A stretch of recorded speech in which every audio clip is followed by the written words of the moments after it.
Manchester City 2, Arsenal 1, and it's advantage Manchester City in the title race. This was not a game that Arsenal lost because they played badly. In fact, I think Arsenal played a very good game, but at the end of the day, football happened. This is just 1 minute into the game, and it showed exactly what Arsenal were there to do and what Arteta's vision for this game was.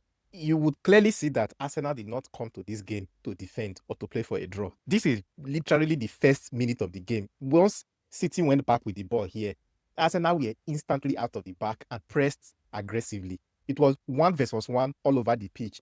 Press City all the way into their own half and then forced turnovers deep inside the half. And then when they forced City to play long, if you look at that Arsenal backline, it's 1 versus 1 with everybody. You had Hikampie on Semenyo here. You had Saliba, who was 1v1 with Haaland. And then on the far end, you have Mosquera 1 versus 1 with Doku on that side. Now, keep an eye on Gabriel here. Gabriel followed Sheki all the way out of the back.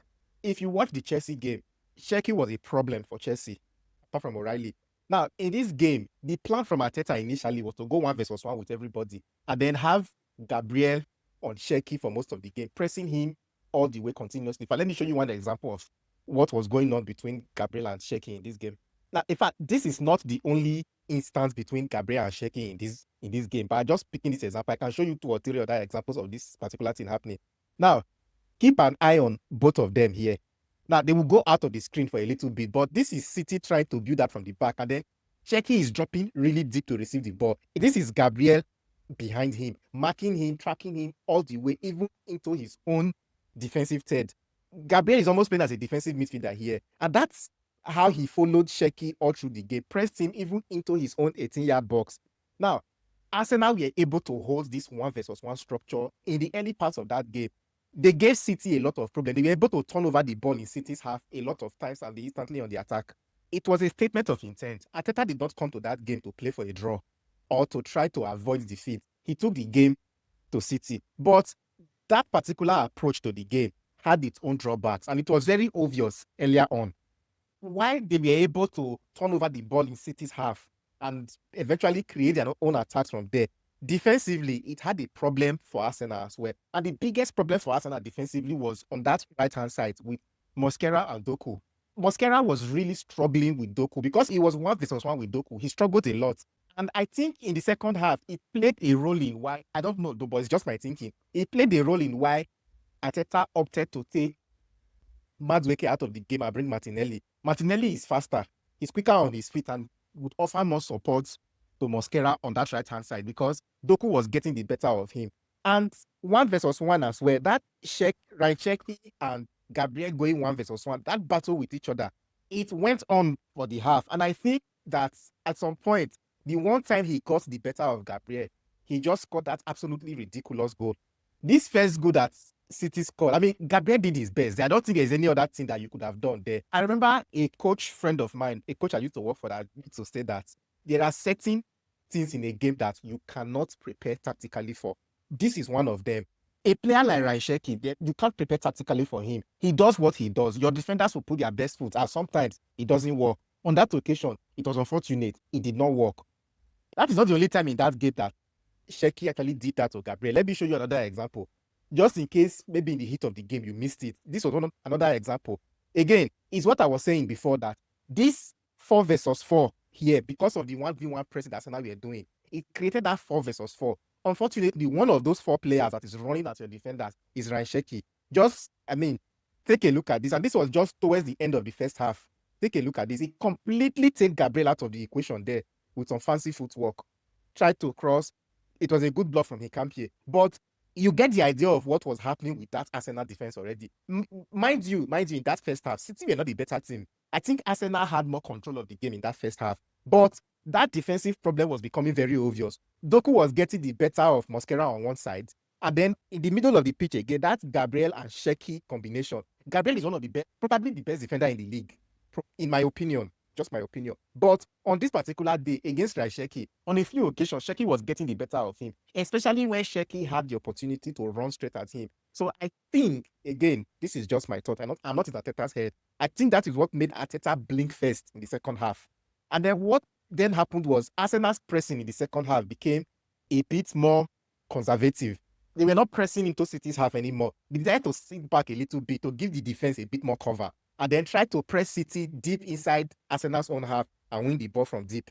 Let me show you an example. And again, I think it worked for a while because they were able to receive the ball deep in their own half and immediately be on the counter. I mean, this is one of those instances. They've allowed City to sort of come out to them and then instead up to press City inside their own half. On this occasion, Arsenal won the ball, at least in the middle of the pitch, and then they could immediately be on the attack and create their own 4 versus 4 here to begin with. And again, I think Havertz would have done better here, but like I always say, it's football. He didn't score. Move on. That was Arsenal on and off the ball. City, on the other hand, of course, City are not pushovers. We know City's 4-2-4 off the ball. That is the approach that Manchester City chose off the ball in this game again. And I really want to point out something here because in my analysis of the Chelsea-Manchester United game, I mentioned this thing. I mentioned something. When Manchester United tried the same 4-2-4 press, and I said that they did it badly. It's not the way Manchester City does it. Look at Manchester City's 4-2-4 so that we can get what the difference is. Now, if you notice, it's 2 versus 2 in the middle here. City are not out. They're not outnumbered. They've got 4 defenders. But one thing I want you to keep an eye on is this, and this is what opponents will usually do. Drop a player into that middle to create a kind of overload. Now, this is exactly what happens. Notice Kai Havertz step out of that attacking line, that center forward position, and he's going into that middle to create an overload.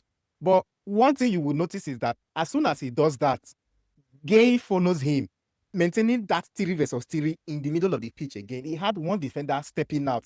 And then if you look at Nunes here as well, because these forward players have gone a little bit high, Nunes on his own has also stepped forward to keep an eye on Hikampi as well. They are not leaving a free man. They are not concerned with the space that they are leaving behind their defensive line.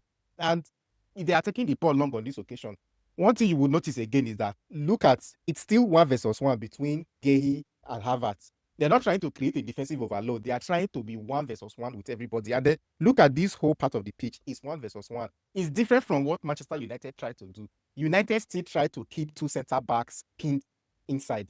And if you watch the video, I gave an explanation in that Chelsea versus Manchester United video again. You can go and have a look. But basically, this is how City set up. And I think that at the end of the day, this game was down to individual brilliance. City had the weapons to achieve the victory in this game. The second goal that they scored, and I think that was an unfortunate goal. It was an unfortunate goal.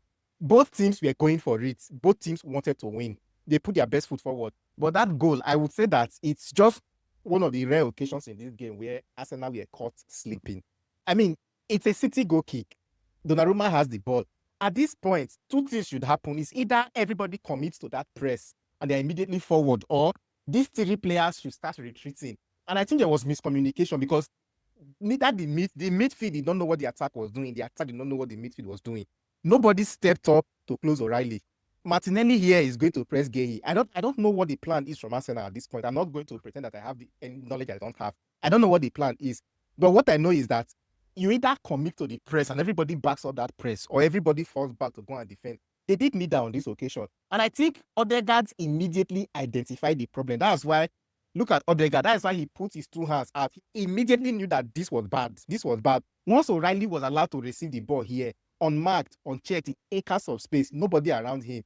And then the Arsenal's worst nightmare, what has been happening to Arsenal in this game all through, came about here again. Doku had that 1 versus 1 against Mosquera again. He could face Mosquera head on again with no backup. Of course, Doku takes him out of the equation, which then forces another Arsenal defender to come and cover. O'Reilly did what O'Reilly does best and what he's been doing this season, just finding himself in that pocket of space, that channel between fullback and centre back. That's where he buried himself on this occasion again. And once he gets the ball from there across the box, well, that's about it. In all, I'm going to say though, Arsenal did not play a bad game. Arsenal had a game plan. They stuck to it. They had spells in the game when they were a better team. But the thing is, Arteta was forced to withdraw, to come back, to take his foot off the gas a little bit, because the players that City had in front of that defense are not players that you want to go 1 versus 1 with. Sheki, Doku, Semenyo, they are dribblers. You can't go 1 versus 1 with them. And given that Mosquera was struggling already, even Gabriel of all people was getting beaten already, I think it was fair enough that Arteta decided to to step back from the pressing and press inside his own half and try to protect the defense as well. They were doing it, but I think that second goal, big mistake. Arsenal still had moments in this game where they could have gotten a goal, but football happened. Football happened. Anyway, the title race, it advantaged Man City. If they beat Burnley on Wednesday, they go top of the league. City, on the balance of play, have the more difficult fixtures, but again, it's football. Let's see how it happens. Tactical analysis, that's what we do on this channel. If you enjoy content like this, hit the like button, hit the follow button. Do me a favor, hit the share button as well. See you on the next one.